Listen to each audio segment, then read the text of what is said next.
तो दोस्तों आज हम बात करेंगे प्रीटी लीथल नाम की इस एक तरह से अपकमिंग ओटीटी पर रिलीज होने वाली एक्शन थ्रिलर फिल्म की, जो कि हमें ओटीटी पर देखने को मिल रही है। जी हाँ दोस्तों, आज हम इसी पर बात करेंगे, पूरी इन्फॉर्मेशन आपको बताएंगे।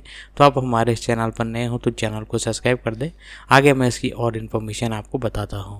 प्रिटी लीथल एक एक्शन थ्रिलर फिल्म है जो 2026 में रिलीज होगी। इसका निर्देशन विकी ज्यूसन ने किया है और इसे केट फ्रॉइन ने लिखा है।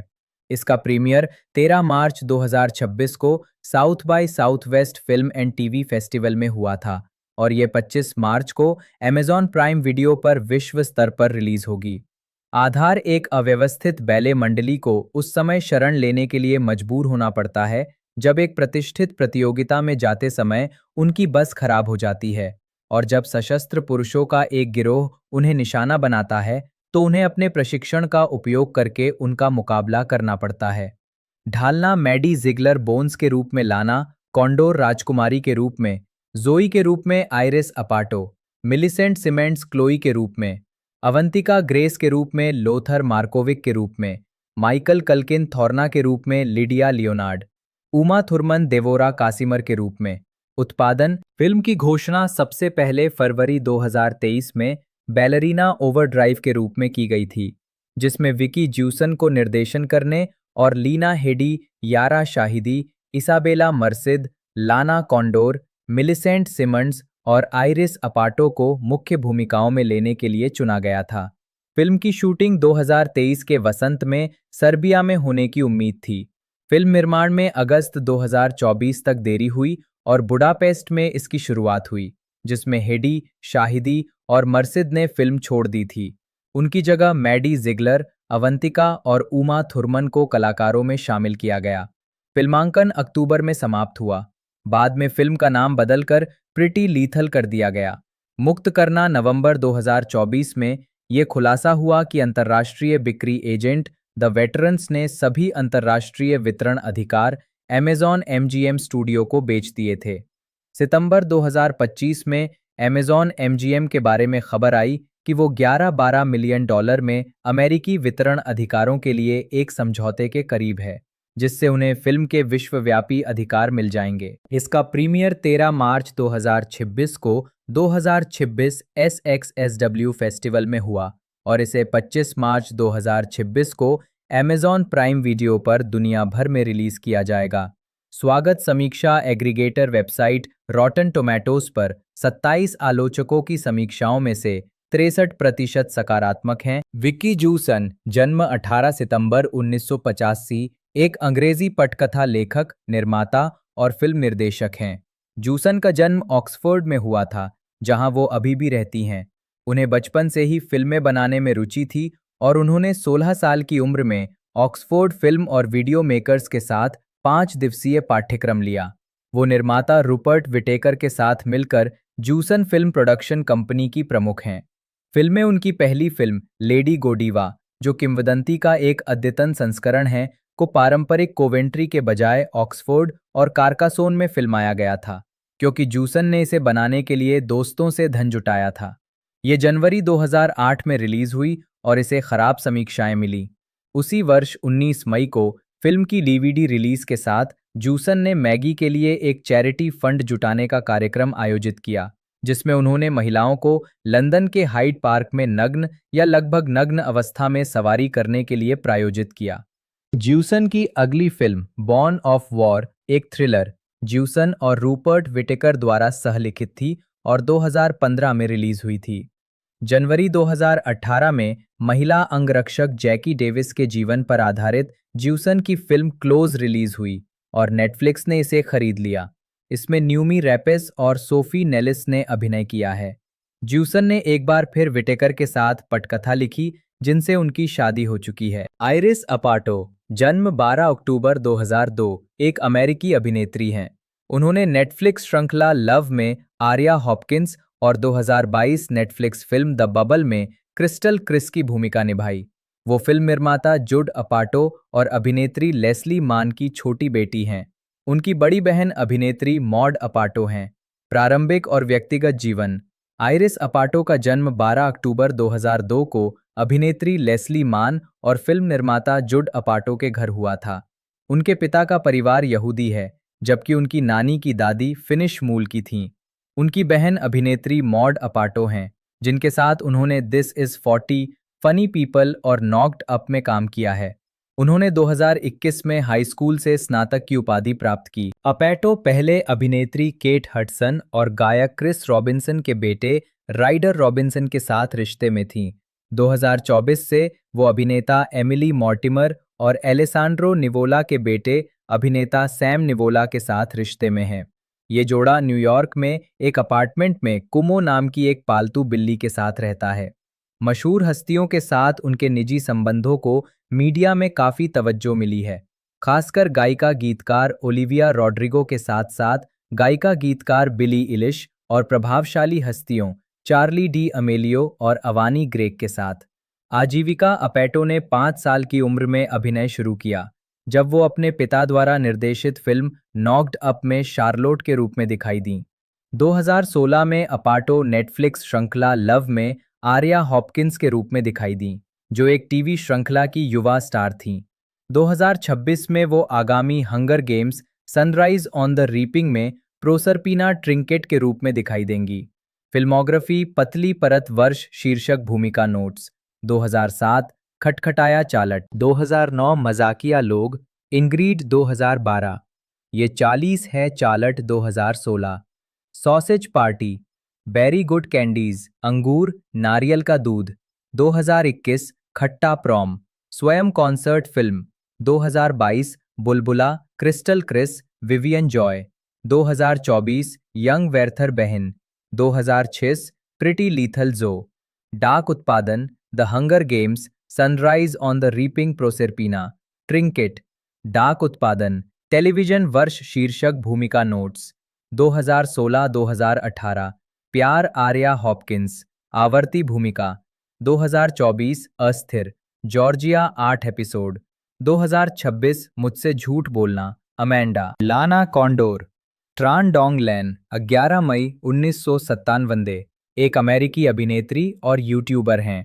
उन्होंने super hero film X Men Apocalypse 2016 में जुबली के किरदार से अपने अभिनय करियर की शुरुआत की और रोमांटिक कॉमेडी फिल्म श्रृंखला टू ऑल द बॉयज 2018-2021 में लारा जीन कोवे के किरदार से अंतर्राष्ट्रीय ख्याति प्राप्त की। उन्होंने टेलीविजन श्रृंखला डेडली क्लास में साया कुरोकी और फिल्म एलिटा बैटल एंजल दोनों 2019 में कोयोमी का किरदार भी निभाया है और animated tin comedy film Ruby Gillman Teenage Kraken 2023 में मुख्य किरदार को अपनी आवाज दी है। प्रारंभिक जीवन वियतनाम में जन्मी कोंडोर ने अपने शुरुआती महीने कैंथो के एक अनाथालय में ट्रान डोंग लैन नाम से बिताए। 6 अक्टूबर 1997 को उन्हें शिकागो इलिनॉइस में अमेरिकी माता पिता मैरी कैरल कोंडोर नी हाउबोल्ड जुलाई 2024 में निधन और बॉब कोंडोर ने गोद लिया और उनका नाम बदल दिया। कोंडोर का एक भाई आर्थर है जो उनसे 3 महीने बड़ा है और उसे भी उसी अनाथालय से गोद लिया गया था। कोंडोर और उनका परिवार विडबे द्वीप, वॉशिंगटन और न्यूयॉर्क शहर में रहते थे।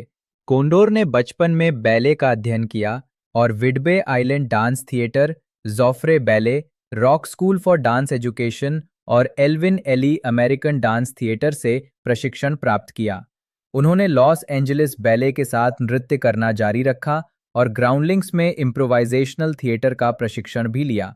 उन्होंने न्यूयॉर्क फिल्म अकेडमी और Yale summer conservatory for actors में अभिनय का अध्ययन किया और 2014 में California state summer school for the arts में थिएटर स्कॉलर थीं। हाई स्कूल की छात्रा के रूप में उन्होंने न्यूयॉर्क शहर में प्रोफेशनल परफॉर्मिंग आर्ट्स स्कूल में दाखिला लिया और 2015 में लॉस एंजलिस में नोट्रे डेम एकेडमी से स्नातक की उपाधि प्राप्त की। 2016 में उन्हें लोयोला मैरीमाउंट विश्वविद्यालय में प्रवेश मिला, लेकिन उन्होंने अभिनय को आगे बढ़ाने के लिए इसे स्थगित करने का विकल्प चुना। आजीविका कोंडोर ने ब्रायन सिंगर की 2016 की super hero film X Men Apocalypse में जुबिलेशन ली जुबली के रूप में अपने अभिनय की शुरुआत की। उसी वर्ष वो पीटर बर्ग की ड्रामा फिल्म पैट्रियट्स डे में भी दिखाई दी, जिसमें बोस्टन मैराथन बम विस्फोट की घटनाओं और उसके बाद के परिणामों को दर्शाया गया था। 2017 में कोंडोर ने लाइफटाइम की romantic thriller film high school lover में सह अभिनय किया। अगले वर्ष उन्हें नेटफ्लिक्स की romantic drama film to all the boys I have loved before में लारा जीन कोवे के मुख्य किरदार के लिए पहचान मिली, जिसका निर्देशन सुसान जॉनसन ने किया था और ये जेनी हान के इसी नाम के युवा वयस्क उपन्यास पर आधारित थी। इस भूमिका के लिए उन्हें टीन चॉइस अवार्ड के लिए नामांकित किया गया था। 2019 में कॉन्डोर ने साईफाई की action drama series deadly class में हत्यारे साया कुरोकी का किरदार निभाया, जो रिक रेमेंडर की इसी नाम की कॉमिक बुक सीरीज पर आधारित है।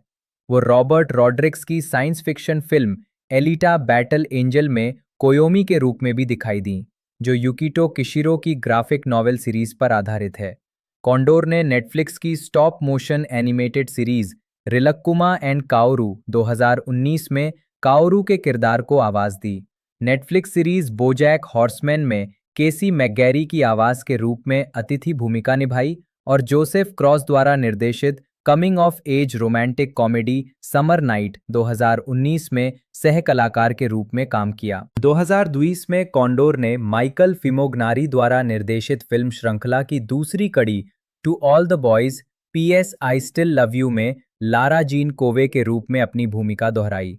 अगले वर्ष उन्होंने त्रयी की तीसरी और अंतिम कड़ी to all the boys always and forever में लारा जीन कोवे के रूप में अपनी भूमिका दोहराई। फरवरी 2020 में यूट्यूब पर अपना पहला वीडियो पोस्ट करने के 2 महीने के भीतर कॉन्डोर के चैनल पर 475,000 से अधिक सब्सक्राइबर और 9.8 मिलियन से अधिक व्यूज हो गए थे। 2010 में कॉन्डोर ने नेटफ्लिक्स कॉमेडी ड्रामा सीरीज बू बिच में हाई स्कूल की छात्रा एरिका वू की मुख्य भूमिका में कार्यकारी निर्माता और मुख्य कलाकार के रूप में अभिनय किया। उसी वर्ष उन्होंने कोल स्प्राउस के साथ romantic science fi film moon shot में सोफी सुकिनो की भूमिका निभाई। इसके बाद उन्होंने ड्रीमवर्क्स की animated film Ruby Gillman Teenage Kraken में शीर्षक चरित्र को आवाज दी। 2025 में उन्होंने सैन्य थ्रिलर वैलिएंट 1 में सेना की चिकित्सक स्टेफनी सेल्बी की भूमिका निभाई। कॉन्डोर आगामी एक्शन थ्रिलर प्रिटी लीथल और romantic comedy worth the wait, जो लव एक्चुअली का एशियाई अमेरिकी संस्करण है, में अभिनय करेंगी। वह विल फोर्ट और जॉन सीना के साथ Looney Tunes live action comedy film Coyote बनाम एक्मे में पेज एवरी के रूप में सहायक भूमिका में होंगी। निजी जीवन। कॉन्डोर ने अगस्त 2015 में अभिनेता एंथनी डे ला टोरे के साथ संबंध शुरू किया, जब वे एमी अवार्ड्स पार्टी में मिले थे। 2020 तक वे सिएटल में एक साथ रहते थे। उन्होंने दिसंबर 2021 में मैक्सिको में छुट्टी के दौरान सगाई की और 2024 में कैलिफोर्निया के मालिबू में एक निजी समारोह में शादी की। फिल्मोग्राफी चाबी। इसका तात्पर्य उन फिल्म या टीवी प्रस्तुतियों से है जो अभी तक रिलीज नहीं हुई हैं। पतली परत। वर्ष शीर्षक भूमिका notes 2016। X Men apocalypse jubilation Lee jubilee देशभक्त दिवस ली 2018। उन सभी लड़कों के लिए जिनसे मैंने पहले प्यार किया है, Lara Jean Covey 2019। Alita Battle Angel Koyomi. गर्मी की रात लेक्सी 2020। सभी लड़कों के लिए पीएस मैं अब भी तुमसे प्यार करती हूँ, लारा जीन कोवे 2021। सभी लड़कों के लिए हमेशा और सदा के लिए 2022। Moonshot Sophie Sukino 2023। Ruby Gillman Teenage Kraken Ruby Gillman 2025। वीर स्टेफनी सेल्बी प्रतीक्षा सार्थक। लिया 2026। प्रिटी लीथल राजकुमारी। दाक उत्पादन कोयोट बनाम एक्मे पेज एवरी पूरा होना। टीबीए शैतान का मुख। कैट डाक उत्पादन टीबीए किसने किया? टेस क्लेन फिल्माने। टेलीविजन वर्ष शीर्षक भूमिका नोट्स 2017। हाई स्कूल प्रेमी एलिसन टेलीविजन फिल्म 2019। घातक वर्ग साया कुरोकी मुख्य भूमिका। रिलक्कुमा और काओरू काओरू मुख्य आवाज कलाकार। अंग्रेजी डब बोजैक हॉर्समैन केसी मैकगैरी आवाज 2 एपिसोड। मिलिसेंट सीमेंट्स जन्म 6 मार्च 2003 एक बधिर अमेरिकी अभिनेत्री हैं जिन्होंने 2018 की हॉरर फिल्म अ क्वाइट प्लेस और 2020 में आई इसकी सीक्वल अ क्वाइट प्लेस पार्ट 2 में अभिनय किया। उनकी पहचान 2017 की ड्रामा फिल्म वंडरस्ट्रक से बनी। वंडरस्ट्रक और अ क्वाइट प्लेस के लिए उन्हें सर्वश्रेष्ठ युवा कलाकार के कई पुरस्कारों के लिए नामांकित किया गया था। फिल्मों में भूमिकाओं के अलावा सिमेंट्स ने एंडी मैक 2018 और दिस क्लोज 2019 जैसे टीवी शो में भी काम किया है। उन्होंने 2023 में नाटक ग्रे हाउस से ब्रॉडवे में पदार्पण किया। वह मनोरंजन जगत में बधिरों के बेहतर प्रतिनिधित्व की समर्थक हैं। वो बधिरों के लिए सुलभता में सुधार लाने की भी वकालत करती हैं, जिसमें होठ पड़ने वाला फेस मास्क डिजाइन करना भी शामिल है। पृष्ठभूमि: सिमंड्स का पालन पोषण संयुक्त राज्य अमेरिका के यूटा राज्य के बाउंटीफुल शहर में हुआ। उनके 4 भाई बहन हैं, 2 उनसे बड़े और 2 छोटे। जब सिमंड्स 2 महीने की थीं, तब दवा की आकस्मिक अधिक मात्रा के कारण उन्हें स्थायी रूप से सुनने की क्षमता का नुकसान हो गया। उनकी मां ने अमेरिकी सांकेतिक भाषा सीखी और परिवार को भी सिखाई ताकि वे उनसे संवाद कर सकें। सिमंड्स ने कहा कि अगर उनका परिवार एएसएल का उपयोग नहीं करता, तो मेरा अपने परिवार के साथ कोई रिश्ता नहीं होता। मैं संवाद नहीं कर पाती। सिमंड्स के कान में कॉक्लियर इम्प्लांट भी लगा हुआ है। सिमंड्स की मां ने भी उन्हें खूब किताबें पढ़ने के लिए प्रोत्साहित किया। जब सिमंड्स 3 साल की थीं, तब उन्होंने Jean Massieu School of the Deaf में जाना शुरू किया और लगभग तीसरी कक्षा में उन्होंने वहां के ड्रामा क्लब में भाग लेना शुरू किया। उनका पहला नाटक अ मिडसमर नाइट्स ड्रीम में पक की भूमिका थी। छठी कक्षा पूरी करने के बाद उन्होंने 2015 के पतझड़ में Mueller park junior high school में दाखिला लिया। उन्होंने यूटा के सीडर सिटी में यूटा शेक्सपियर फेस्टिवल में प्रदर्शन किया है और वंडरस्ट्रक से पहले उनका प्राथमिक फिल्म अनुभव एक बधिर छात्र की लघु फिल्म कलर द वर्ल्ड थी। 2020 की तीसरी तिमाही में सिमंड्स के पिता को नौकरी में पदोन्नति मिली और सिमंड्स और उनका परिवार बाउंटीफुल यूटा से पिट्सबर्ग पेंसिल्वेनिया के उत्तर में एक पड़ोस में चले गए। अभिनय कैरियर वंडरस्ट्रक और एक शांत जगह औपचारिक पोशाक पहने एक किशोरी तस्वीर खिंचवा रही है। 2017 में कान फिल्म महोत्सव में 14 वर्षीय मिलिसेंट सिमंड्स 12 साल की थीं जब उन्हें फिल्म वंडरस्ट्रक के लिए चुना गया, जो 2017 में रिलीज हुई थी। उन्होंने 2011 में प्रकाशित बधिर विषय पर आधारित किशोर उपन्यास वंडरस्ट्रक पढ़ा था। जब फिल्म के लिए ओपन कास्टिंग शुरू हुई, तो उनके पूर्व नाटक शिक्षक ने उन्हें ये खबर दी और उन्होंने फिल्म में एक भूमिका के लिए ऑडिशन दिया। उन्होंने 250 से अधिक अन्य लोगों के साथ प्रतिस्पर्धा की। जब उन्हें भूमिका मिल गई, तो वो अपनी मां और छोटे भाई बहनों के साथ वंडरस्ट्रक की शूटिंग के लिए न्यूयॉर्क शहर चली गईं। उन्होंने सेट पर संवाद करने के लिए अमेरिकी सांकेतिक भाषा दुभाषियों का इस्तेमाल किया और शूटिंग के दौरान स्कूल का काम जारी रखने के लिए एक ट्यूटर भी रखा। वैनिटी फेयर के चार्ल्स ब्रेमेस्को ने उनकी कास्टिंग के बारे में कहा, ऊटा की मूल निवासी, जिनके नाम पर कोई बड़ी फिल्म क्रेडिट नहीं है, युवा सिमंड्स से उद्योग में एक नए चेहरे के साथ साथ बधिर और अन्य संवेदी रूप से अक्षम अभिनेताओं के लिए एक आइकन के रूप में काफी धूम मचाने की उम्मीद है। जब वंडरस्ट्रक का प्रीमियर 2017 कान फिल्म महोत्सव में हुआ, तो एसोसिएटेड प्रेस के जैक कॉयल ने कहा कि सिमंड्स की स्क्रीन पर पहली फिल्म को एक बड़ी सफलता के रूप में सराहा गया। सिमंड्स को बाद में सर्वश्रेष्ठ युवा प्रदर्शन के लिए कई पुरस्कारों के लिए नामांकित किया गया। एसोसिएटेड प्रेस ने सिमंड्स को 2017 के 8 ब्रेक थ्रू एंटरटेनर अभिनेताओं में से एक के रूप में भी मान्यता दी। 2018 में सिमंड्स ने हॉरर फिल्म अ क्वाइट प्लेस में एक ऐसे दंपत्ति की बहरी बेटी की भूमिका निभाई जिनके किरदार जॉन क्रासिंस्की और एमिली ब्लंट ने निभाए थे। हालांकि निर्माताओं ने बहरी बेटी की भूमिका के लिए किसी बहरी अभिनेत्री को लेने की विशेष योजना नहीं बनाई थी, लेकिन निर्देशक क्रासिंस्की ने एक बहरी अभिनेत्री को लेने पर जोर दिया। सिमंड्स और उनके परिवार ने एक बहरे बच्चे वाले परिवार के बारे में पटकथा लिखने के लिए क्रासिंस्की के सवालों के जवाब दिए। फिल्म निर्माताओं ने सिमंड्स के लिए एक एएसएल दुभाषिया नियुक्त किया ताकि सेट पर सांकेतिक और बोली जाने वाली भाषा का धारा प्रवाह अनुवाद किया जा सके। सिमंड्स ने अपने साथी अभिनेताओं को सांकेतिक भाषा सिखाने में मदद की। टीवी भूमिकाएं और अ क्वाइट प्लेस में वापसी। 2018 में सिमंड्स डिज्नी चैनल की टेलीविजन सीरीज एंडी मैक के तीसरे सीजन में 2 एपिसोड में नजर आईं।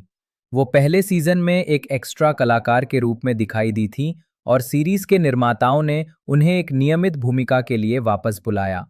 अपने इस रोल के लिए सिमेंड्स ने अन्य अभिनेताओं को ASL अमेरिकन साइन लैंग्वेज का उपयोग करना सिखाया और शो के निर्माताओं ने ASL से जुड़े उनके दृश्यों को बिना सबटाइटल के दिखाने का फैसला किया ताकि दर्शक साइन लैंग्वेज को समझने पर ध्यान केंद्रित कर सकें। एक एपिसोड में सिमेंड्स ने पहली बार कैमरे के सामने बात भी की जब एशर एंजल के किरदार जोना ने उनके किरदार को आई लाइक यू का साइन लैंग्वेज में जवाब दिया तो उन्होंने जोर से आई लाइक यू कहा।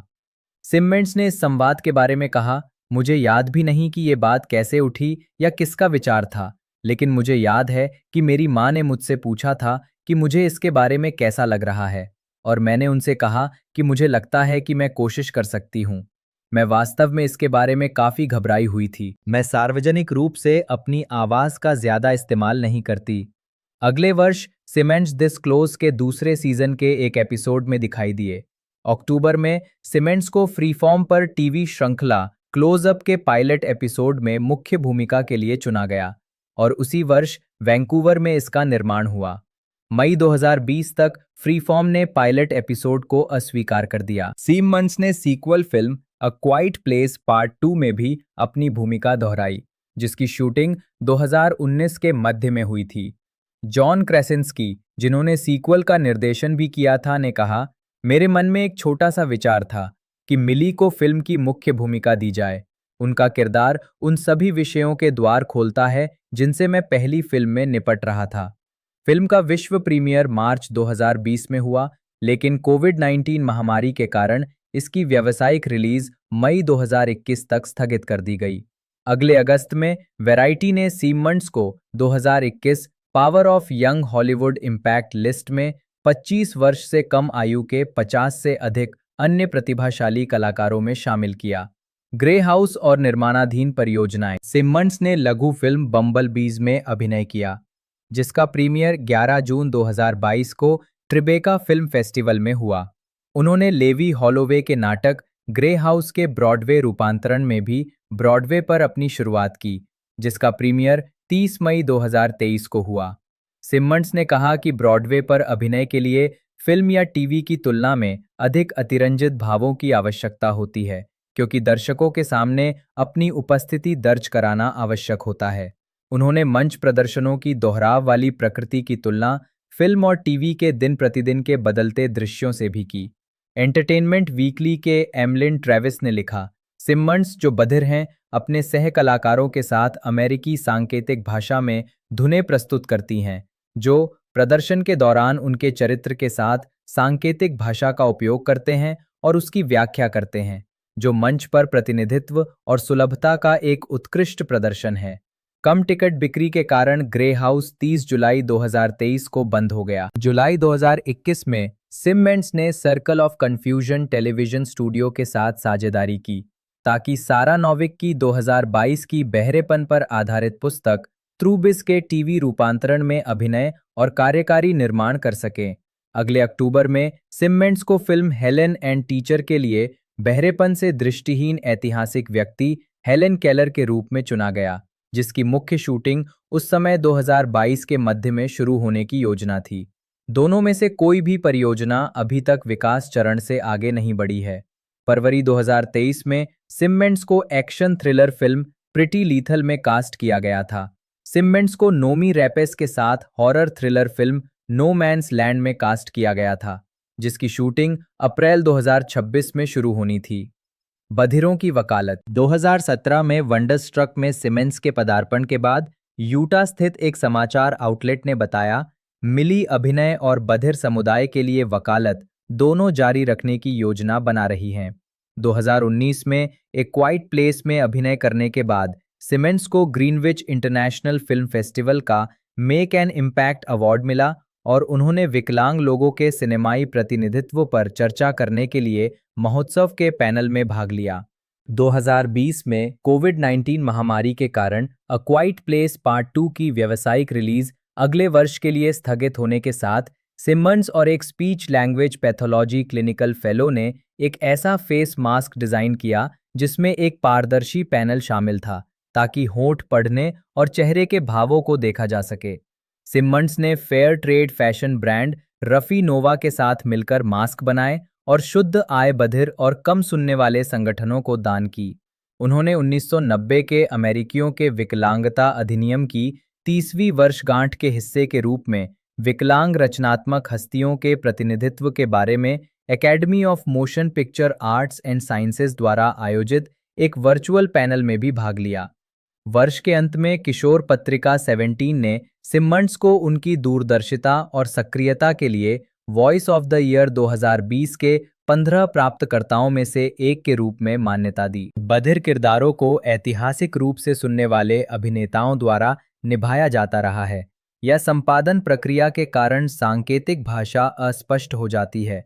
इसलिए सिमंड्स ने 2021 में कहा कि वो अपनी फिल्मों वंडरस्ट्रक, अ क्वाइट प्लेस और अ क्वाइट प्लेस पार्ट 2 को उस इतिहास का सुधार मानती हैं। 2022 में सिमंड्स ने स्की हाई इंस्टीट्यूट में डेफ मेंटोर प्रोग्राम को लाभ पहुंचाने के लिए मिली एएसएल मामा नेकलेस बनाने के लिए कट प्लस क्लैरिटी के साथ साझेदारी की, जिसमें मां के लिए एएसएल संकेत है। 2023 के एक साक्षात्कार में उन्होंने मनोरंजन उद्योग में प्रवेश करने की इच्छा रखने वाले युवा बधिर व्यक्तियों को अपने लिए आवाज उठाने और अपनी जरूरतों को स्पष्ट रूप से बताने की सलाह दी। मार्च 2024 में Symonds New York women in film and television के 44वें वार्षिक म्यूज अवार्ड्स में 8 सम्मानित व्यक्तियों में से एक थीं। अवंतिका वंदनापू, तेलुगु, जन्म 25 जनवरी 2005, जिन्हें अवंतिका के नाम से जाना जाता है, एक अमेरिकी अभिनेत्री हैं। उन्होंने अपने करियर की शुरुआत 2016 में तेलुगु फिल्म ब्रह्मोत्सवम से की और बाद में तेलुगु सिनेमा में कई अन्य परियोजनाओं में काम किया। इसके बाद उन्होंने अमेरिकी सिनेमा में कदम रखा और डिज्नी चैनल की मूल फिल्म स्पिन 2021 में अपनी पहली मुख्य भूमिका निभाई और बाद में नेटफ्लिक्स की सीनियर ईयर 2022 में अभिनय किया। उन्हें संगीतमय कॉमेडी फिल्म मीन गर्ल्स और हॉरर फिल्म टैरो दोनों 2024 में सहायक भूमिकाओं से पहचान मिली। प्रारंभिक और व्यक्तिगत जीवन। अवंतिका वंदनापू का जन्म 25 जनवरी 2005 को सैन फ्रांसिस्को खाड़ी क्षेत्र के यूनियन सिटी, कैलिफोर्निया में एक तेलुगु परिवार में हुआ था। उनका परिवार मूल रूप से हैदराबाद, तेलंगाना, भारत से है। इससे पहले कि वे संयुक्त राज्य अमेरिका में आकर बस गए, उन्होंने अमेरिकन कंजर्वेटरी थिएटर में नाटक की शिक्षा ली। अवंतिका वर्तमान में न्यूयॉर्क शहर में रहती हैं। वो 2027 बैच की सदस्य के रूप में कोलंबिया विश्वविद्यालय में पढ़ती हैं। अवंतिका ने 2015 में तेलुगु सिनेमा में प्रवेश किया और 2 फिल्मों के लिए साइन किया गया। उन्हें 14 रील्स एंटरटेनमेंट की फिल्म कृष्णा गादी वीरा प्रेमा गाथा 2016 में चुटकी की भूमिका निभाने के लिए चुना गया था। हालांकि शूटिंग शेड्यूल में टकराव के कारण उन्हें निर्माण के दौरान फिल्म छोड़नी पड़ी। अवंतिका ने महेश बाबू अभिनीत फिल्म ब्रह्मोत्सवम 2016 में बाल कलाकार के रूप में आधिकारिक तौर पर पदार्पण किया। इसके बाद वो चंद्रशेखर येलेटी की फिल्म मनमंथा में दिखाई दी। बाद में उन्होंने नागा चैतन्य और श्रुति हसन अभिनीत फिल्म प्रेमम के लिए साइन किया, जिसमें उन्होंने मैडोना सेबेस्टियन के किरदार के बचपन का चित्रण किया। अवंतिका ने खुलासा किया कि तेलुगु सिनेमा छोड़ने का मुख्य कारण उन्हें दी जाने वाली भूमिकाओं में विविधता की कमी थी, जिनमें ज्यादातर महिला मुख्य किरदार के बचपन या सहायक भूमिकाएं शामिल थीं। मैडिसन निकोल जिगलर, जन्म 30 सितंबर 2002, एक अमेरिकी अभिनेत्री और नर्तकी हैं। उन्होंने 2011 में 8 वर्ष की आयु से लेकर 2016 तक लाइफटाइम के रियलिटी शो डांस मॉम्स में भाग लिया और सिया के कई संगीत वीडियो में अभिनय किया, जिनमें शैंडेलियर और इलास्टिक हार्ट शामिल हैं, जिन्हें यूट्यूब पर कुल मिलाकर 6 बिलियन से अधिक बार देखा जा चुका है। जिगलर फिल्मों, टेलीविजन शो, संगीत कार्यक्रमों, विज्ञापनों और पत्रिकाओं के कवर पेज पर भी दिखाई दे चुकी हैं। जिगलर 2016 में so you think you can dance the next generation के सीजन में जज थीं। उन्होंने 2016 और 2017 में सिया के साथ उत्तरी अमेरिका और ऑस्ट्रेलिया का दौरा किया और अपनी बहन मैकेंजी के साथ डांस टूर भी किए हैं। उनका 2017 का संस्मरण the Maddie diaries New York Times का बेस्ट सेलर था। उनकी फिल्म भूमिकाओं में एनिमेटेड फिल्म बैलरीना 2016 में Camilla Le Haut, The Book of Henry 2017 में क्रिस्टीना सिकमैन, म्यूजिक 2021 में मुख्य भूमिका, द फॉलआउट 2021 में मिया, स्टीवन स्पीलबर्ग की वेस्ट साइड स्टोरी 2021 में वेल्मा, फिटिंग इन 2023 में लिंडी और माई ओल्ड एज 2024 में रूथी शामिल हैं। जिगलर को टाइम पत्रिका ने 2015 से 2017 तक हर साल 30 सबसे प्रभावशाली किशोरों की सूची में शामिल किया। उन्हें 2023 फोर्ब्स 30 अंडर 30 सूची में हॉलीवुड और मनोरंजन श्रेणी में शामिल किया गया था। सोशल मीडिया पर उनकी उपस्थिति में 13 मिलियन से अधिक फॉलोअर्स वाला एक इंस्टाग्राम अकाउंट शामिल है। प्रारंभिक जीवन और शिक्षा। जिगलर का जन्म पिट्सबर्ग, पेंसिल्वेनिया में मेलिसा जिगलर गिसोनी और कर्ट जिगलर के घर हुआ था, जो एक मॉर्गेज कंपनी के मालिक थे। वो पोलिश, जर्मन और इतालवी मूल की हैं। उनके माता-पिता का 2011 में तलाक हो गया और उनकी मां ने 2013 में ग्रेग गिसोनी से शादी कर ली। जिगलर ने 2 साल की उम्र में बैले सीखना शुरू किया और 4 साल की उम्र में एबी ली डांस कंपनी में शामिल हो गईं, जहां उन्होंने tap, ballet, lyrical contemporary, Acro और जैज में प्रशिक्षण लिया। जिगलर की एक छोटी बहन मैकेंजी है, जो एक गायिका और नर्तकी हैं और उनके साथ डांस मॉम्स ने दिखाई दी थीं। उनके पिता की पिछली शादी से 2 बड़े सौतेले भाई और उनके सौतेले पिता ग्रेग गिसोनी, जो वेस्टिंगहाउस इलेक्ट्रिक कंपनी में उपाध्यक्ष थे, की पिछली शादी से 2 बड़े सौतेले भाई बहन हैं। जिगलर ने 2013 तक पिट्सबर्ग के पास मुर्रिसविले में स्लोअन एलिमेंट्री स्कूल में पढ़ाई की, जब उन्होंने होम स्कूलिंग के लिए स्कूल छोड़ दिया।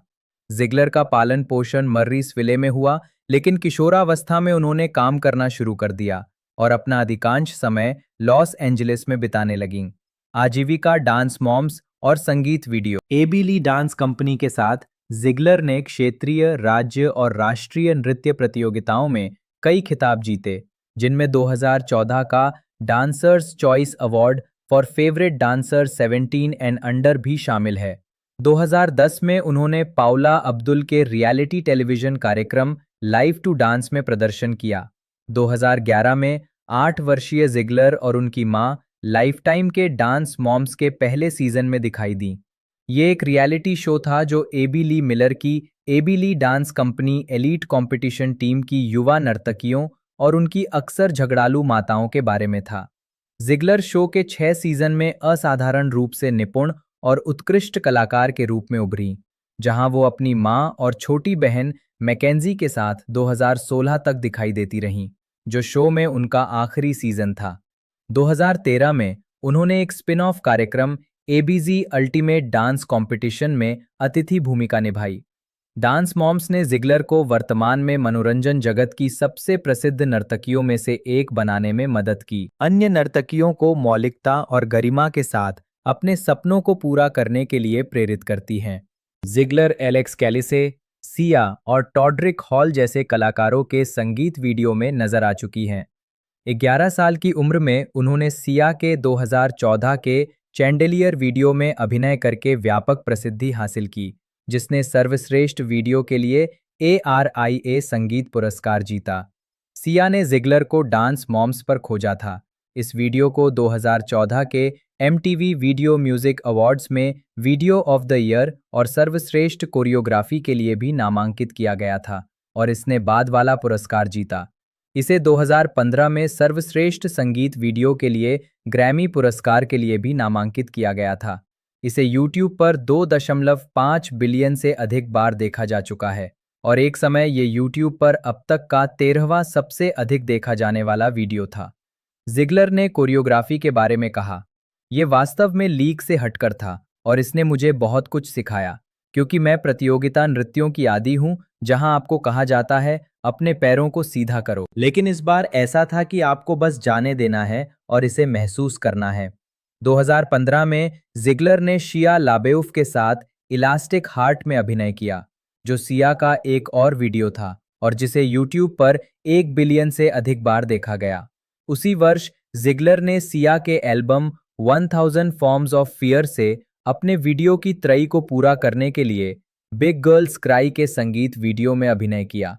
उन्होंने 2014 और 2015 में कई टेलीविजन शो में सिया के गायन पर नृत्य किया, जिनमें The Ellen DeGeneres Show, Dancing with the Stars, Jimmy Kimmel Live और सैटरडे नाइट लाइव शामिल हैं, साथ ही हॉलीवुड बोल में भी।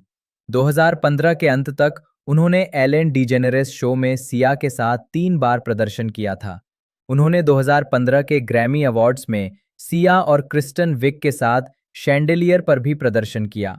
शैंडेलियर और इलास्टिक हार्ट वीडियो दोनों को पॉप शुगर की 2016 की पिछले दशक के 25 सर्वश्रेष्ठ डांस वीडियो की सूची में चुना गया था। 2016 में जिगलर ने सिया के चौथे वीडियो चीप थ्रिल्स में अभिनय किया, जो एल्बम दिस इज एक्टिंग से था, जिसमें उन्होंने एक और दमदार प्रदर्शन दिया। इसके बाद उसी वर्ष सिया का 5वां वीडियो द ग्रेटेस्ट के लिए आया। कैथलीन हिल्डेब्रांड ने सुडडॉइचे ज़ाइटुंग में लिखा कि जिसने भी जिगलर के आइकॉनिक मूवमेंट को देखा है, वो फिर कभी उबाऊ साधारण एमटीवी वीडियो की ओर नहीं लौटेगा। जिगलर ने थंडर क्लाउड्स 2018 और नो न्यू फ्रेंड्स 2019 के संगीत वीडियो में सिया और समूह एलएसडी के साथ सहयोग जारी रखा। वो सिया के एकल गीत टुगेदर के 2020 के संगीत वीडियो में भी नृत्य करती है। अन्य गतिविधियां: 2012 वर्तमान अभिनय, नीले रंग की बिना आस्तीन वाली पोशाक पहने, बालों का जूड़ा बनाए, मुस्कुराती हुई एक श्वेत किशोरी का सिर और धड़। जिगलर ने 2013 में जिगलर का पहला पेशेवर अभिनय कार्य लाइफ टाइम श्रृंखला ड्रॉप डेड दिवा के एक एपिसोड में यंग डेप का किरदार निभाना था।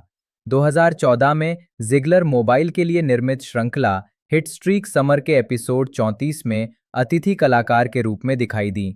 उन्होंने 2015 में डिज्नी चैनल श्रृंखला ऑस्टिन एंड एली और एबीसी फैमिली की प्रिटी लिटिल लायर्स में अतिथि भूमिकाओं के साथ अपने अभिनय करियर को जारी रखा।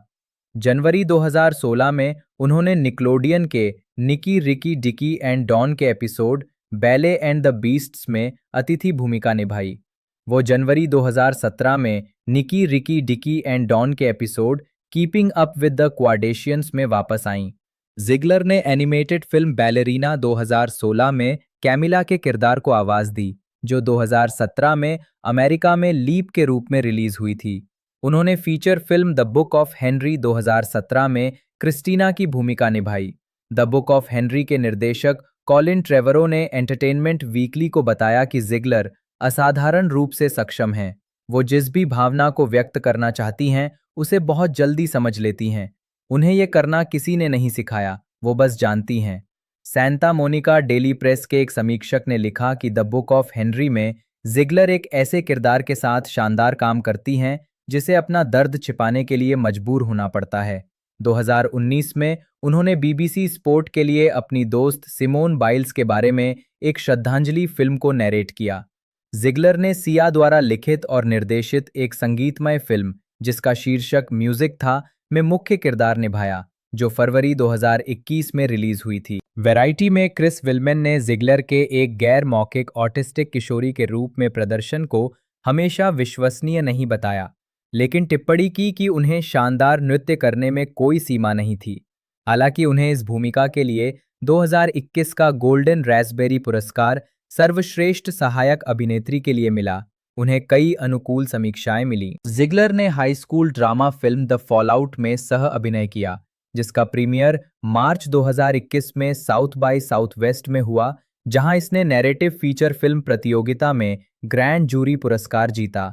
इसे जनवरी 2022 में HBO मैक्स पर और उन सिनेमाघरों में रिलीज किया गया जहां HBO मैक्स उपलब्ध नहीं था।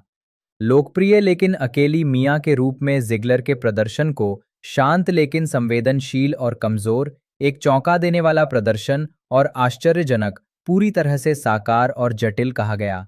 वो स्टीवन स्पीलबर्ग के वेस्ट साइड स्टोरी के संस्करण में वेल्मा की भूमिका निभाती हैं और फिल्म फिटिंग इन शुरू में ब्लडी हेल शीर्षक से में लिंडी के रूप में अभिनय करती हैं, जिसे मॉली मैगलिन ने लिखा और निर्देशित किया है, जिसका प्रीमियर मार्च 2023 में साउथ बाय साउथवेस्ट में हुआ था। कोलाइडर में एक समीक्षा में कहा गया कि जिगलर के दमदार प्रदर्शन ने फिल्म को ऊंचा उठाया, जबकि द डेली बीस्ट ने सोचा कि उनका स्वाभाविक प्रदर्शन एक स्थायी छाप छोड़ता है। जिगलर की स्क्रीन पर एक प्रभावशाली उपस्थिति है और वो एक शांत करिश्मा लाती हैं, जो सहज और सहानुभूतिपूर्ण है। द डेली टेक्सन में एक अन्य समीक्षा ने उनके सुंदर और संवेदनशील प्रदर्शन की प्रशंसा की, जबकि द ग्लोब एंड मेल के एक लेख में जिगलर की सूखी बुद्धि और संवेदनशीलता का उल्लेख किया गया। कर्ट लोडर ने लिखा कि जिगलर शांत स्वभाव वाली लिंडी के किरदार को सहजता से निभाती हैं। उनके पास चुटीले संवाद बोलने का भी हुनर है। एवी क्लब की एक समीक्षा कहती है, जिगलर एक शानदार मुख्य अभिनेत्री हैं जो हमें लिंडी की उलझन भरी मानसिकता में ले जाती हैं। जिगलर ने comedy film my old age 2024 में रूथी की भूमिका निभाई है, जिसे मेगन पार्क ने लिखा और निर्देशित किया है, जिन्होंने द फॉलआउट का निर्देशन किया था। फिल्म का प्रीमियर सनडांस फिल्म फेस्टिवल में हुआ, जहां वैरायटी ने जिगलर को अपने ब्रेक थ्रू अवार्ड्स में से एक से सम्मानित किया, जो कैमरे के सामने असाधारण प्रतिभाओं की अगली पीढ़ी को उजागर करता है। एलेक्स स्टेडमैन ने आईएनजी में लिखा, मैडी जिगलर और कैरीज ब्रूक्स विशेष रूप से इलियट की सबसे अच्छी दोस्त रूथी और रो के रूप में शानदार हैं। उसी वर्ष बाद में उन्होंने विल रोप और निक स्कार्डरसी द्वारा लिखित एक लघु film Kodar the primordial God of light and ether में अभिनय किया। 2024 में जिगलर ने फिल्म शिवर में मुख्य भूमिका निभाई, लेकिन वित्तीय कारणों से पोस्ट प्रोडक्शन रोक दिया गया। वो आगामी 2026 फिल्म प्रिटी लीथल में दिखाई देने वाली हैं। मॉडलिंग, विज्ञापन और फैशन। जिगलर ने क्लीन एंड क्लियर, केपेजियो, जिसमें उनकी बेटसी जॉनसन लाइन भी शामिल है, टारगेट, राल्फ लॉरेन और टिफनी एंड कंपनी जैसे ब्रांडों के लिए मॉडलिंग की है या उनका प्रतिनिधित्व किया है। उन्हें कई पत्रिकाओं के कवर और फैशन संपादकीय में भी दिखाया गया है, जिनमें वोग, शॉन, एलए, नायलॉन बनाम शामिल हैं। 17, Harper's Bazaar, People, Dazed, Cosmopolitan, ID, Billboard, Teen Vogue, Stella, Maniac, Vanity Fair Italia, Flaunt, Paper, Galore और रश। जिगलर और उनकी बहन ने 2014 में एक fashion line the Maddie and Mackenzie collection launch की। 2015 के न्यूयॉर्क फैशन वीक में जिगलर ने एलए के लिए संवाददाता के रूप में काम किया। उन्होंने 2016 में लड़कियों और किशोरों के लिए एक casual fashion line Maddie style launch की। 2017 में वो प्रोजेक्ट रनवे के एक एपिसोड में अतिथि जज के रूप में दिखाई दी और सिया के 2017 के album every day is Christmas के कवर पर भी नजर आईं। 2018 में जिगलर ने मैक एड्स फंड के लाभ के लिए सिया के साथ वीवा ग्लैम सिया नामक लिपस्टिक पर सहयोग किया। जिगलर का मॉर्फे कॉस्मेटिक्स के साथ मेकअप सहयोग और फैब्लेटिक्स के साथ फैशन सहयोग है। 2020 में वो केट स्पेड के सिग्नेचर फ्रेग्रेंस विज्ञापनों के लिए मॉडल थी। 2023 में जिगलर और उनकी बहन ने अमेरिकन ईगल आउटफिटर्स के साथ एक back to school fashion collection launch किया। नृत्य और नृत्य मूल्यांकन। फरवरी 2016 में जिगलर एबीसी टीवी के विशेष कार्यक्रम the wonderful world of Disney, Disneyland 60 में मुख्य नर्तकी के रूप में दिखाई दी, जिसमें केल्सी बैलरिनी द्वारा गाए गए और ट्रेविस वॉल द्वारा कोरियोग्राफ किए गए गीत पार्ट ऑफ योर वर्ल्ड पर नृत्य किया गया था। हफिंगटन पोस्ट के एक रिपोर्टर ने इस प्रस्तुति को शानदार और मनमोहक बताया। अप्रैल 2016 में सिया के कोचेला सेट के दौरान उनके 6 पूर्व रिकॉर्ड किए गए प्रदर्शनों को बड़े पर्दे पर दिखाया गया और जिगलर न्यूयॉर्क शहर में यूट्यूब के ब्रॉडकास्ट कार्यक्रम में सिया के साथ लाइव दिखाई दी। मई 2016 में जिगलर सिया के साथ चीप थ्रिल्स पर नृत्य करते हुए द वॉइस के सीजन फिनाले में दिखाई दी। जून में उन्होंने एलिस इन वंडरलैंड पर आधारित टॉडरिक हॉल के एक अन्य वीडियो टेलर इन वंडरलैंड में अभिनय किया, जिसमें उन्होंने टेलर स्विफ्ट के गानों के मैशअप पर नृत्य किया। उसी महीने जिगलर फॉक्स के so you think you can dance the next generation में जज और अतिथि कलाकार के रूप में शामिल हुईं। उन्होंने कोलोराडो के रेड रॉक्स एम्फी थिएटर में सिया के कॉन्सर्ट में भी नृत्य किया। सितंबर 2016 में जिगलर ने एप्पल के आईफोन 7 के लॉन्च और आई हार्ट रेडियो संगीत समारोह में सिया के साथ प्रस्तुति दी। वो सितंबर से नवंबर 2016 तक गायिका सिया के nostalgic for the present tour में शामिल हुईं। जिगलर और उनकी बहन ने जनवरी 2017 में ऑस्ट्रेलिया में एक नृत्य कार्यशाला का दौरा किया। मार्च 2017 में जिगलर ने सिया के साथ दुबई विश्व कप में प्रदर्शन किया।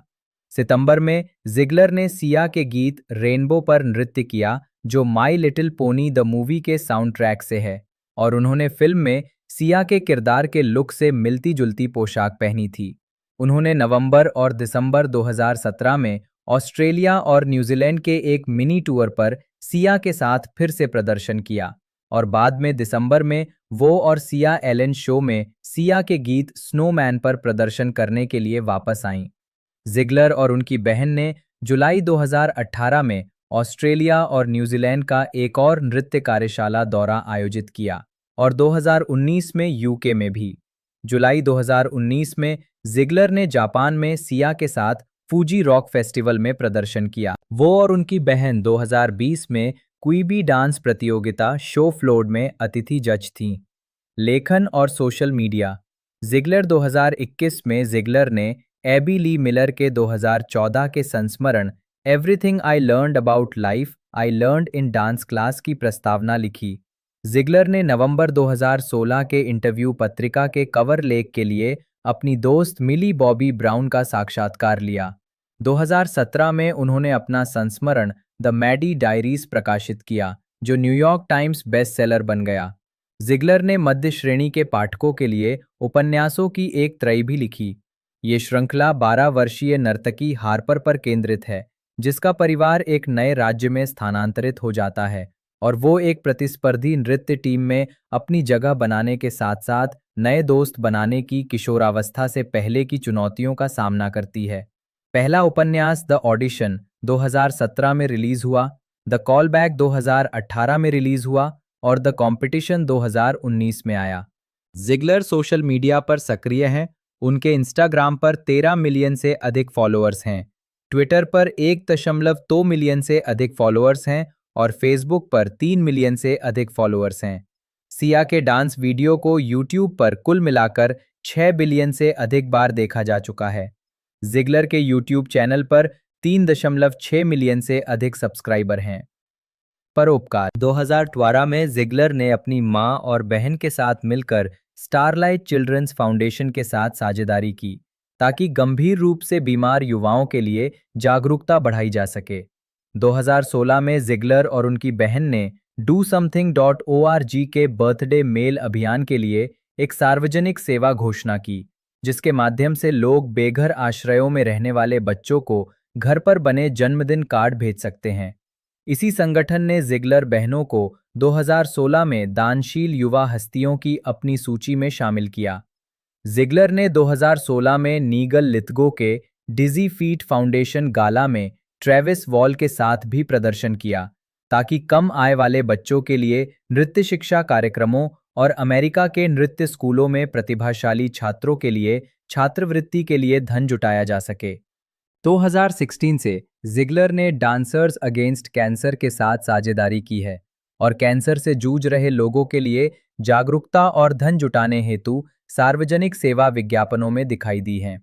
उन्होंने 2017 में ASPCA के एक सार्वजनिक सेवा विज्ञापन में अभिनय किया, जो सिया के गीत पपीज आर फॉरएवर पर आधारित था, ताकि लोगों को आश्रय और बचाव कुत्तों को गोद लेने के लिए प्रोत्साहित किया जा सके। 2018 में जिगलर ने सिया और मैक कॉस्मेटिक्स के साथ मिलकर एक विज्ञापन बनाया, जिसे सिया के गीत हीलियम पर कोरियोग्राफ किया गया था और एक लिपस्टिक के लिए बनाया गया था, जिसकी सारी आय कंपनी के एड्स फंड को दान की गई थी। वो 7 जुलाई 2019 को अपनी बहन, मां, चाची और नर्तकी चार्लीज ग्लास के साथ सेलिब्रिटी फैमिली फ्यूड में दिखाई दी और माई फ्रेंड्स प्लेस के लिए प्रदर्शन किया, जहां वे पहले स्वयं सेवा कर चुकी हैं, जो लॉस एंजलिस में बेघर युवाओं को भोजन प्रदान करता है। प्रतिष्ठा और प्रशंसा। अक्टूबर 2021 में पेरिस फैशन वीक के दौरान जिगलर समीक्षाओं में जिगलर के शैंडेलियर में किए गए काम को एक चकाचौंध कर देने वाला नृत्य प्रदर्शन कहा गया। बिलबोर्ड पत्रिका ने टिप्पणी की कि वो इतनी प्रभावशाली लचीलेपन के साथ नृत्य करती हैं। द गार्जियन ने सोचा कि उनके तेज चाल और नाटकीय हाव भाव रयान हेफिंगटन की कल्पनाशील कोरियोग्राफी के लिए एकदम सही थे और उनके करिश्मा की प्रशंसा की, जो इस वीडियो को मंत्रमुग्ध कर देता है। उनका नृत्य आपकी यादों को झकझोर देता है। Rolling stone. और कहा कि वो गीत के बोलों की व्याख्या कुछ ऐसी चीज में करती हैं जो विक्षिप्त, एकाकी, उन्मत्त और गहन है। डेज्ड पत्रिका। पीपल पत्रिका ने मजाक में कहा कि वो प्रतिभाशाली ग्रह से भेजी गई एक अलौकिक सुंदर परी हैं जो हम जैसे साधारण मनुष्यों को वास्तव में अनाड़ी दिखाती हैं। द हफिंगटन पोस्ट में 2015 के एक लेख में उनकी कलात्मकता की प्रशंसा की गई। उनके जेटे और पिरुवेट आत्मसंयम और एक प्रकार की बेपरवाह मस्ती का अद्भुत मेल दिखाते हैं, लेकिन उनका चेहरा ही है जो कला के माध्यम से भावनात्मक मुक्ति के मोहक आकर्षण से दर्शकों को सचमुच मंत्रमुग्ध कर देता है। जिगलर की कार्यशैली और कला के प्रति उनका स्पष्ट प्रेम उन्हें हमेशा प्रासंगिक बनाए रखता है, चाहे सिया के संगीत वीडियो में हो या राष्ट्रीय स्तर पर एकल प्रस्तुति में। उनके प्रदर्शन में एक संदेश होता है। उनकी तकनीक अद्भुत है, खासकर 12 साल की उम्र के हिसाब से। उनके घुटने सीधे, पैर नुकीले और बाहें हवा में तैरती हुई सी लगती हैं। उंगलियां एकदम सटीक जगह पर रखी होती हैं। लेकिन इससे भी अधिक महत्वपूर्ण है उनकी निपुणता, दर्शकों के साथ उनका जुड़ाव। चाहे वो एक ठुकराए हुए प्रेमी का किरदार निभा रही हों या वेयरवुल्फ का, वो एक ऐसी कहानी कहती हैं जो दर्शकों के दिलों को छू जाती है। एक किशोर के लिए ये परिपक्वता आश्चर्यजनक है। वो इसे बखूबी समझती हैं। उनका जन्म ही प्रदर्शन करने के लिए हुआ है, लोगों से संवाद करने के लिए। उसने जनरेशन जेड की प्रतिस्पर्धी आत्मकेंद्रित मानसिकता की बाधाओं को पार करते हुए अपने करियर को काम पर केंद्रित किया है, न कि प्रसिद्धि पर। बैले कोरियोग्राफर ट्रॉय शूमाकर ने 2016 में न्यूयॉर्क पत्रिका को बताया, उसने आश्चर्यजनक रूप से नृत्य की अपनी एक अलग दुनिया बनाई है। जब हम महान नर्तकियों की बात करते हैं तो निश्चित रूप से उनका व्यक्तित्व एक अमिट छाप छोड़ता है। जरूरी नहीं कि वो तकनीकी रूप से सबसे परिपूर्ण नर्तकी हो। वो केवल 13 वर्ष की है, लेकिन उसके हाव भाव में व्यक्तित्व की एक मजबूत झलक दिखाई देती है जो कुछ हद तक प्रतिष्ठित है। बिलबोर्ड के जेसन लिपशेट्स ने लिखा कि सिया के nostalgic for the present tour में जिगलर की लाइव भागीदारी एक मंचित कार्यक्रम को एक जीवंत कार्यक्रम में बदल देती है और एक शानदार लाइनअप को एक अनिवार्य एरेना अनुभव में बदल देती है। और ये कि उसके पास अपने शारीरिक हाव भाव पर अद्भुत नियंत्रण है। उसकी उपस्थिति एक शरारती ऊर्जा जोड़ती है, मानो दोहराए गए हाव भाव उन चौड़ी आंखों और विक्षिप्त मुस्कानों के पीछे के भाव को पकड़ नहीं सकते। लास वेगस वीकली की लेस्ली वेंचुरा ने टिप्पणी की कि दौरे पर जिगलर के नृत्य ने नाटकीय गायन में आयाम और गहराई जोड़ दी। स्टार ट्रिब्यून की ब्रिट रॉबसन ने आगे कहा, स्पष्ट रूप से स्टार जिगलर थीं, जो स्पष्ट रूप से सिया की दूसरी पर्सनैलिटी थीं। जिगलर एक सम्मोहक बवंडर थीं जो अपने अंगों और चेहरे के भावों को समान सहजता से मोड़ती थीं और आगे की ओर कलाबाजी करती थीं। द न्यूयॉर्क टाइम्स के जॉन पैरेल्स ने लिखा कि उनके उन्मादी चाल और झिलमिलाते भाव गीतों के भावनात्मक महत्व को बढ़ा देते हैं। 2017 में सिया के कॉन्सर्ट की समीक्षा करते हुए द गार्जियन के रिचर्ड ही ने जिगलर को सिया की गायन कलाबाजी से मेल खाने वाली एक शारीरिक उस्ताद कहा, जो गीतों की भावनात्मक उथल पुथल को मूर्त रूप देती थीं। जंकी के डेविड जेम्स यंग ने महसूस किया कि जिगलर का प्रदर्शन उन्हें आधुनिक युग की महान नर्तकियों में से एक के रूप में स्थापित करता है। वो मंच पर अपना सब कुछ झोंक देती हैं। द गार्जियन की बोनी माल्किन ने लिखा कि जिगलर का चेहरा और शरीर असाधारण है, इतनी अभिव्यंजक, अपनी चाल में इतनी बेबाक, इतनी आकर्षक। टाइम पत्रिका ने जिगलर को 2015 के 30 सबसे प्रभावशाली किशोरों में से एक के रूप में नामित किया। वो 2016 और 2017 में फिर से इस सूची में शामिल हुईं। वो हार्पर्स बाजार 2015 की 19 उभरते स्टाइल आइकन उम्र 19 और उससे कम की सूची में भी थीं। बिलबोर्ड ने सैटरडे नाइट लाइव 2015 में सिया और जिगलर के इलास्टिक हार्ट के प्रदर्शन को 1990 के दशक के बाद से 10 सर्वश्रेष्ठ एसएनएल संगीत प्रदर्शनों में से एक के रूप में चुना। 12 वर्षीय नृत्य प्रतिभा मैडी जिगलर ने शक्ति, संवेदनशीलता और थोड़ी विचित्रता का प्रदर्शन किया। जिगलर ने 2016 का पीपुल्स चॉइस अवार्ड, 2016 का टीन चॉइस अवार्ड और 2017 का टीन चॉइस अवार्ड जीता। उन्होंने 2017 में एक श्रेणी में शॉर्टी अवार्ड जीता और दूसरी श्रेणी में दर्शकों का सम्मान प्राप्त किया। 2018 और 2019 में द हॉलीवुड रिपोर्टर ने जिगलर को 18 वर्ष से कम आयु के हॉलीवुड के शीर्ष 30 सितारों में शामिल किया। 2018 में लगातार तीसरे वर्ष जिगलर ने टीन चॉइस अवार्ड्स में चॉइस डांसर का पुरस्कार जीता। उन्हें 2023 फोर्ब्स 30 अंडर 30 सूची में हॉलीवुड और मनोरंजन श्रेणी में शामिल किया गया था। बात कर ले इसकी रिलीजिंग डेट के बारे में तो 13 मार्च 2026 को इसे लिमिटेड लोगों के लिए रिलीज़ किया गया है और बाकी 25 मार्च 2026 को विश्व में एक तरह से वर्ल्ड वाइड इसे रिलीज़ किया जाएगा। बाकी आपको ये हमें OTT पर देखने को मिलने वाली है। जैसा कि मैंने बताया OTT पर सीधा इसे रिलीज़ किया जा रहा है प्राइम वीडियो की तरफ से। इंडिया के अंदर ये हिंदी, इंग्लिश, तमिल, तेलुगु और कई लैंग्वेजों में ये देखने को मिलने वाली है। बाकी मेन बेस जो लैंग्वेज है इसकी इंग्लिश है। बाकी मैंने पूरी इन्फॉर्मेशन इसकी आपको बताई दी है। वीडियो आपको अच्छी लगी तो लाइक कीजिएगा। मिलते हैं दोस्तों अगले वीडियो में।